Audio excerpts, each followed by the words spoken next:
사실 지난 한 주간 꿈 같은 시간들을 보냈는데 여러분들 다 출근하시고 또 바쁘시니까 잘 모르실 거예요. 이번에 다녀가신 분들이 다 중요한 분들이지만 특별히 제가 기억에 남는 분이 계세요. 저희들이 지난해에 브라질 아마존에 선교 갔을 때 배 타고 올라가서 숲속에 있는 한 인디안 부락을 방문해서 거기서 이제 예배도 드리고 전도도 하고 이렇게 했는데 사실 그 부락은 예수 믿는 부락은 아니에요. 근데 그 예수 믿는 부락이 아닌데 누군가가 그 부락에서 예수를 믿어서 쫓겨났어요. 쫓겨나서 이렇게 부락에 같이 살지 못하고 쫓겨나서 변두리에 몰래 따로 산다라는 얘기를 그 부락에 가서 제가 듣고 계획이 없이 그곳을 좀 신방하기를 원했어요. 이렇게 해서 배를 타고 거기까지 가서 그분을 찾아가 봤는데 그분이 바로 이분이세요. 에드밀도 피멘텔, 이분 오신 분인데 이분이세요. 이분을 이제 제가 일부러 초청해서 이제 한국도 보여드리고 위로해드린 건데 그때 이분이 얼마나 많이 울었는지 몰라요. 제가 이분을 위해서 예배하고 기도하고 안수하며 기도하면서 이런 얘기를 제가 했어요. 당신이 예수 믿고 고통을 당하는데 이건 당연한 거다. 당신만 그런 것이 아니고 기독교는 원래 그런 거다. 기독교는 생명의 복음이 있기 때문에 생명의 교훈, 진리가 있기 때문에 생명의 교훈이 어딘가 전달될 때 기존 문화하고 항상 부딪힌다. 그래서 복음이 처음 전달될 때는 모든 박해가 있었는데 2000년 전에 초창기 기독교도 그랬다. 로마에서 얼마나 많은 사람이 순교한지 아느냐? 수만 명이 순교당했다. 한국도 그랬다. 대한민국도 우리도 복음 받아들일 때 수많은 사람이 순교했다. 제가 물론 순교 당한 그 내용들 원인을 말하지는 않았어요. 하지만 우리가 많은 고통을 당하면서 복음 받아들였으니까 너도 이게 당연한 거다. 이거 이겨내야 된다. 이러고 이제 제가 격려하고 왔었었는데 사실 한국도 기독교가 전달될 때, 전파될 때 어마어마하게 박해, 핍박이 있었던 건 다 아시잖아요. 저 왜 그랬을까? 한국에 복음이 전달됐는데 복음 안에 뭐라 그러는가 하면 하나님이 왕이시래요. 인간의 왕은 진짜 왕이 아니라는 거죠. 왕보다 더 높은 왕이 있다 이렇게 말하니까 왕 쪽에서는 이거 반역죄예요. 다 내가 왕인데 나보다 더 진짜 왕이 있다고? 용납을 못하는 거죠. 자, 조선 말기에 대원군이 쇄국 정책을 썼어요. 그러면서 그 양반과 그 상놈, 신분 계급이 뚜렷한 사회인데 그런 거 없다. 양반, 상놈, 남자, 여자 그런 거 없다. 모두가 중요하다. 이걸 누가 받아들입니까? 그러니까 당시에 사회 전체적인 권력자들, 기득권자들, 양반 세력 가진 사람들이요, 이 기독교의 교훈을 용납 못하는 거예요. 당연히 핍박하는 거죠. 근데 제일 중요한 거는 이 제사 때문에 그랬어요. 자, 유교 사상으로 지금 점철되어 있는 조선시대에 제사가 효도잖아요. 부모의 은혜 이런 거잖아요. 또 제사를 잘 지내야 부모가 제삿날 와서 그 제사밥 잘 먹고 그 후손들 축복한다. 이것 때문에 가난해도 집집마다 그 제사 지내기 위해서 얼마나 많은 그 병폐, 민폐가 있습니까? 기독교는 그런 거 아니다. 사람이 죽으면 천국이나 지옥 가는 거지 귀신이 돼가지고 있다가 자기 죽은 날 되게 되면 다시 돌아와서 제사밥 먹고 후손 축복한다. 그거 다 미신이고 사실 아니니까 제사 지내지 마라. 그랬더니 효도도 모르는 사람들 이렇게 된 거잖아요.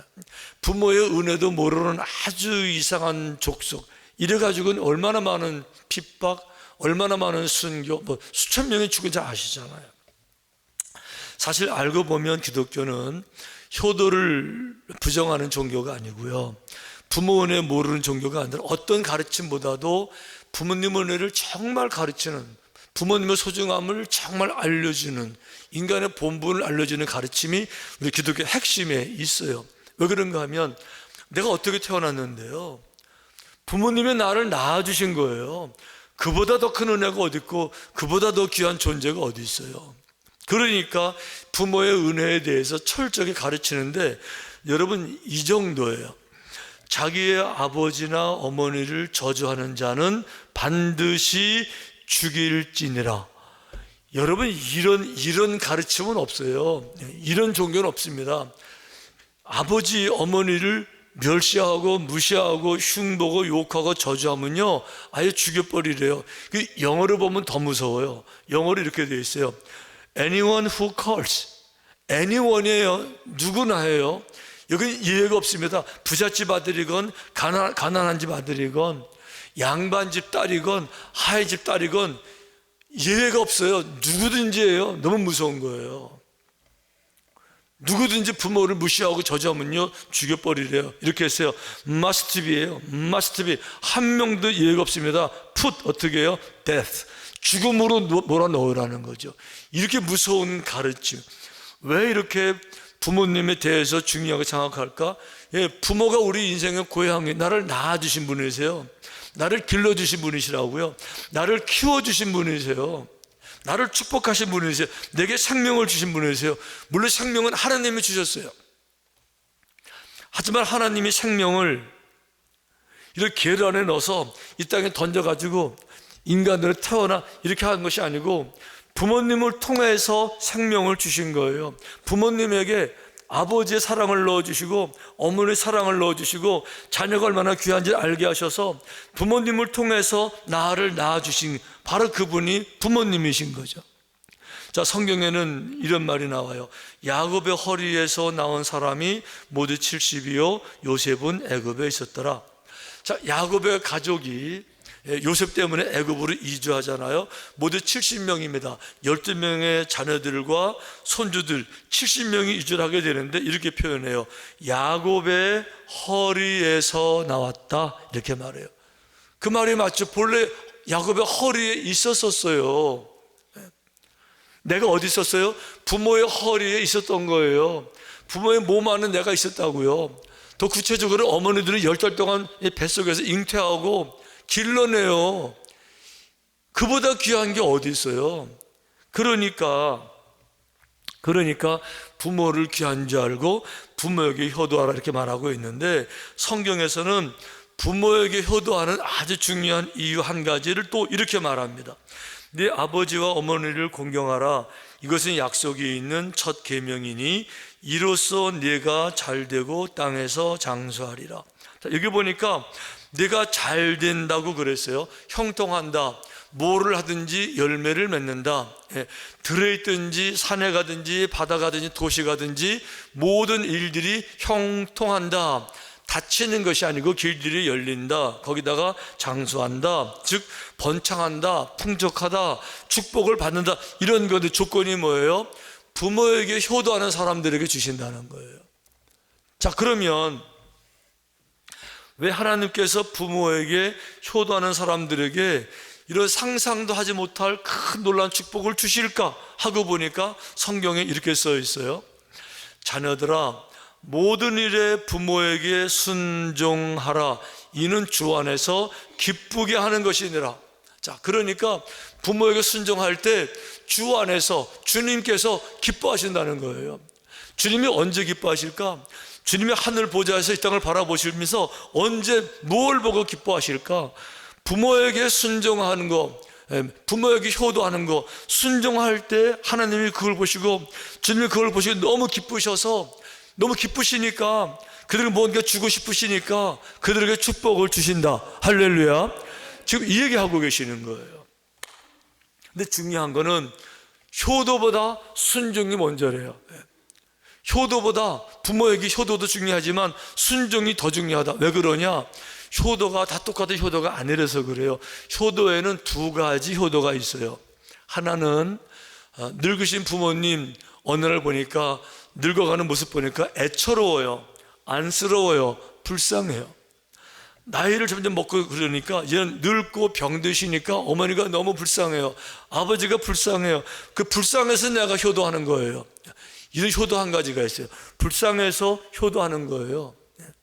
예를 들면 서울 지하철 계단 아래 추운 겨울에 가난한 거지가 벌벌 떨면서 동량을 구하면 불쌍해서 지갑 열어 도와주듯이 늙고 병든 부모가 너무 불쌍하고 치근하니까 효도하는 것, 이런 효도 한 가지가 있고, 또 한 가지 효도는 불쌍해서 효도하는 게 아니에요. 너무 존귀한 거예요.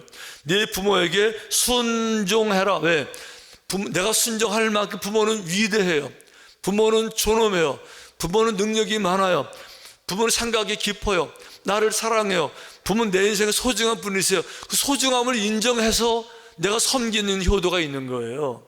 한쪽은 불쌍해서 효도하고 한쪽은 너무 귀하신 분들이니까 내가 효도하는 건데, 어떤 효도가 축복을 받을까요?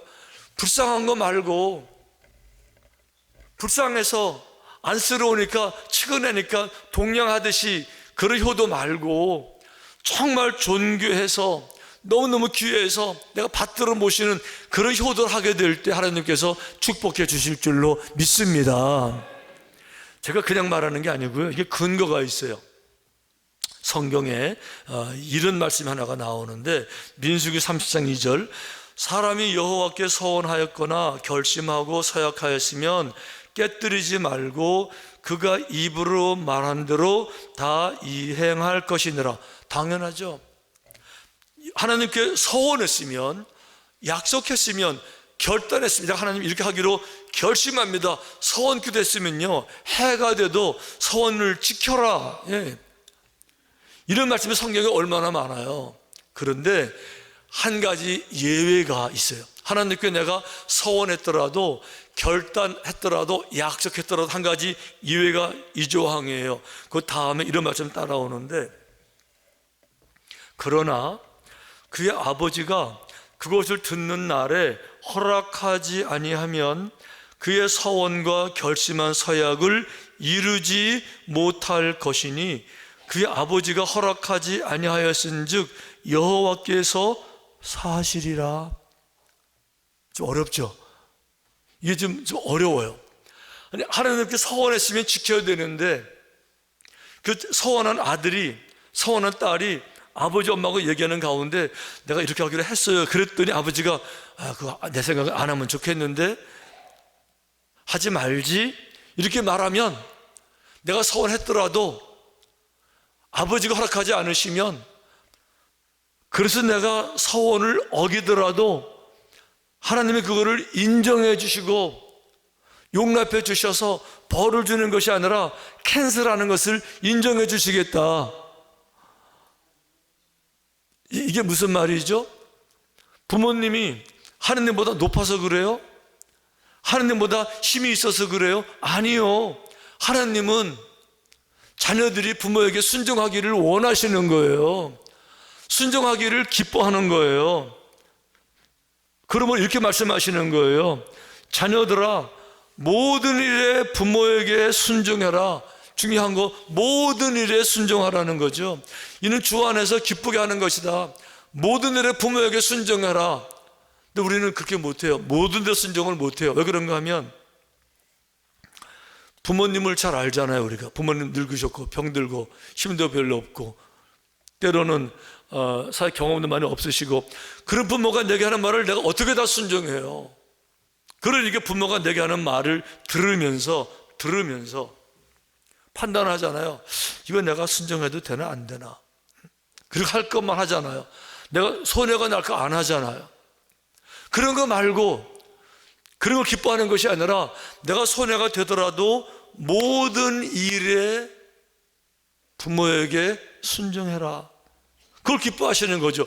예를 들면 이런 거예요. 자녀들이 어느 날 아무래도 이제 집이 있어야 되니까 열심히 노력해서 아파트를 샀다고요. 아파트를 살려고 하는데 이제 그걸 가지고 부모에게 상의하는 거죠. 근데 부모가 그렇게 말해요. 내 생각에는 아파트 안 사는 게 좋겠는데, 아직은 아닌 것 같은데. 그럼 거기 순종을 해야 돼요, 말아야 돼요? 그때 부모에게 순종하라는 거예요. 모든 일에 순종하라고 했으니까. 아파트를 샀어요. 사고 나니까 갑자기 아파트가 막 올라가는 거죠, 이렇게. 나중에는 후회가 들어요. 그때 아버지 말 듣지 말고 아파트 샀어야 되는 건데. 왜? 지금은 그동안 못 사거든요. 지금 후회가 돼요. 이래가지고 후회가 돼가지고 가슴이 아파요. 가슴이 아프고요. 좀 서운해요. 서운하고 에이, 그때 샀어야 되는 건 아닌가? 아니야, 그래도 아버지가 사지 말라고 했으니까 내가 안 산 거니까 어쩔 수 없지. 하나님은 그걸 기뻐하신다는 거예요. 예수님은 하늘에서 그걸 기뻐하신다는 거예요. 네가 손해가 났더라도 부모의 말에 순종해서 아파트 안 사는 거, 그걸 기뻐하신다는 거예요. 그 손해를 기뻐하신다는 거예요. 여기 주제가 뭐예요? 초점이 뭡니까? 거기로 끝난 게 아니라는 거예요. 아직은 끝난 게 아니라는 겁니다. 아파트 내가 안 사서 손해나는 거, 거기서 끝나는 게 아니라는 거예요. 왜? 하나님이 기뻐하시니까, 주님이 기뻐하시니까, 내가 기쁘니까 이제부터 내가 아파트 손해 믿고도 남을 만큼 내가 널 더 많이 축복할 거야. 30배, 60배, 100배로 줄 거야. 할렐루야. 이 얘기하고 있는 거 지금요. 당장 손해는 아니냐, 이것 때문에 순종하냐가 아니고, 손해가 나더라도 부모에게 순종하는 그런 모습 보실 때 하나님이 너무 기쁘셔서 그 손해를 메꾸고도 남을 더 많은 축복을 주신다는 것을 왜 모르세요? 왜 모르세요? 이래가지고 내가 이제 결심을 했다고요. 서약을 했어요. 서약을 했는데 어떤 아들이 아파트를 샀어요. 샀는데 교회 와서 보니까 뭐 부흥회도 하고 또 교회가 건축을 한다고 생각하는데 내가 생각해 보니까 아무래도 내가 집을 팔아서 헌금을 해야 될 것 같아요. 그런 감동이 막 와요. 그래서 큰 결심을 하고 내가 서원기도에 하나님, 제가 정말 평생에 한번 집을 팔아서 헌금하겠습니다. 서원기도 끝났어요. 약속을 한 거예요. 이러고 집에 왔는데 이제 집에 와서 아버지랑 얘기하면서 아버님, 아무래도 제가요 이번에 집 팔아가지고 헌금을 해야 될 것 같고요. 제가 이미 서원기도 했어요. 아버지, 할 거예요. 근데 아버지가 이렇게 말씀하시는 거예요. 그런데 내 생각에는 그렇게 안 하면 좋겠는데, 안 하면 좋겠는데, 아버지 서원기 했다니까요. 그렇더라도 내 생각 안 하면 좋겠는데, 이렇게 아버지가 말리시는 거예요. 허락을 안 하시는 거예요. 그래서 내가 서원기도를 어기고 집을 팔아 헌금을 못했어요. 이때 하나님 벌 주신다? 아니라는 거예요. 하나님 인정해 주신대요. 용납해 주시는데 왜 아버지가 말렸으니까. 왜 그래요? 아버지가 하나님보다 힘이 있어서가 아니에요. 능력이 많아서가 아니에요. 하나님은 자녀들의 부모들을 존중하기를 원하시는 거예요. 아멘. 오늘 이 말씀을 지금 하고 계시는 거예요. 근데 우리가 부모들께 순종하고 효도할 때 안 되는 많은 이유가 있지만 그 중에 한 가지 또 뭔가 하면, 자녀 세대는 부모님에게 효도하고 싶은데 그 가정 자녀 세대에 이방인이 들어와요. 이방인이. 누구예요? 며느리들. 완전히 이방인이에요. 성도 다르고요, 부모도 다르고요, 그 집 문화도 달라요. 시집에 왔는데 나랑 안 맞아요. 시댁 분위기가 시부모도 마음에 안 들고요, 뭐 시동생 시자가 붙으면 다 마음에 안 들어요. 나가 안 든다고요. 이렇게. 그러니까 잘 못하, 효도하는 것도 힘들어하고, 남편이 효도할 때 아내 눈치 봐야 되고요, 은근히 끝까지 버티고. 여러분, 그거 정말 지혜로운 거 아니고 옳은 거 아니에요. 내가 이 집에 시집을 갔으면요, 그거 아시잖아요. 그 집 가족이에요. 호적 때 파왔잖아요. 내가 죽어도요, 친정 선산에 묻히는 거 아니에요. 시댁 선산에 묻히는 거예요. 이제부터. 왜? 그 집 가족이니까, 그 집의 자녀라고요. 그러면 당연히 효도해야지. 누구처럼? 루처럼. 그 루스에게 하나님이 얼마나 많은 축복을 주세요. 그 당대 최고의 마음 넓은 사람, 가장 잘생긴 사람, 가장 부자 보아스 아내가 되게 하셔서 얼마나 놀라운 인생을 살게 하세요. 이게 축복이잖아요. 그런데 막 끝까지 시댁 소화가 안 돼서, 적응이 안 돼서, 포기를 못해서 내 걸 고집부리면서 시자가 들으면 다 싫어가지고 그렇게 인생을 사는 게 얼마나 안타까운 일이에요. 이 시자 때문에, 시차 말고 시자 때문에 늘 시험 걸어서 고부간의 갈등, 영원한 갈등, 이래가지고 남편 효도할 때 눈치 보게 하고 하는 못된 며느리가 잘 부르는 찬송이 때면서요, 이 찬송, 예수가 함께 계시니 시험이 오나 겁없네. 잘 모르시는구나. 이게 단어를 잘 들으셔요. 발음을 제가 잘할게요. 자, 예수가 함께 계시니 시험이 오나 겁없네. 시어머니도 눈에 안 보이고요. 예? 시자가 다 하도 시자가 싫어서 어떤 분들은요 그냥 시자만 들으면 경기가 나잖아요. 이래가지고 시장도 안 가는 사람이 있대. 어떤 사람은요 시금치도 안 먹는데 이래가지고, 어떤 사람은 집 지을 때 시멘트도 안 쓰는데 이래가지고, 그건 약과예요. 어떤 사람은요 하도 시자에 그냥 질려가지고요 시계도 안 찬대. 시계도 한번 확인해 보듯이 찾는지 서로. 어떤 분은요 시편도 안 읽는데. 그런 거 말고, 여러분 정말 효도하는 사람은 얼마나 하나님이 기쁘신지 축복해 주시는데, 장수, 아까 장수하리라, 제가 이런 생각이 제가 들었어요. 장수가 축복일까? 병들고 오래 살면 축복일까? 가난하고 오래 살면 축복일까? 이래가 제가 찾아봤어요. 그 영어 성경은 정확히 번역했더라고요. 이렇게 번역했어요. 효도하는 사람들에게 You may enjoy long life. 이 지구상에서 long life, 오래 사는데 어떻게 해요? 인조이 한대요. 걱정하는 게 아니고 즐기면서 장수한대요. 건강 빵빵하고요, 돈 안 모자르고요, 마음껏 enjoy life, long life. 어떻게 해요? enjoy. 이게 축복이잖아요. 이게 어떤 사람이요? 효도하는 사람들이요. 우리 한국말에 그런 말이 있어요. 피는 물보다 진하다. 피는 가족, 혈통을 말하는 거잖아요. 이게 맞는 말 같기도 한데 요즘은 안 맞는 것 같아요. 맞는 경우도 있어요. 진짜 피, 진짜 물은 맞아요. 블러드, 피하고 H2O 피 섞으면요, 물 컬러 하얀 건 사라지고 빨갛게 변질이 돼요. 진짜 피, 진짜 물은 피가 물보다 진해요. 사람들은 다른 것 같아요. 이제는 혈통이라고 무조건 하나가 되는 게 아니고, 혈육이라고 콘크리트 가족이 아니라 연락도 서로 안 하고, 명절 때 만나지도 않고, 부모님 찾아가지도 않고. 왜? 물 때문에. 무슨 물이요? 워터 말고, 워러물 말고 물질 물 때문에. 물질 물. 돈 때문에. 돈 없다고 핑계대고 부담된다고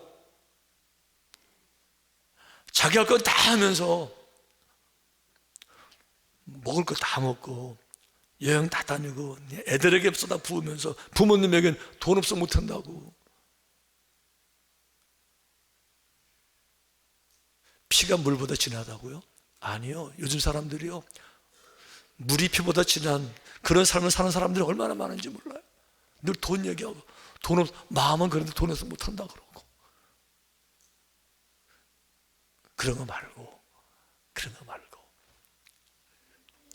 오늘 우리에게 주신 이 말씀은 부모님들 귀하게 생각하고 그런 믿음을 갖게 되면 불쌍해서가 아니라 존귀하시니까 그런 마음으로 바라보게 될 때 우리 주님 기뻐하시고 우리 모든 자녀들 행복한 삶이 될 줄로 믿습니다. 그런 모든 삶이 되시기를 주님의 이름으로 축원합니다.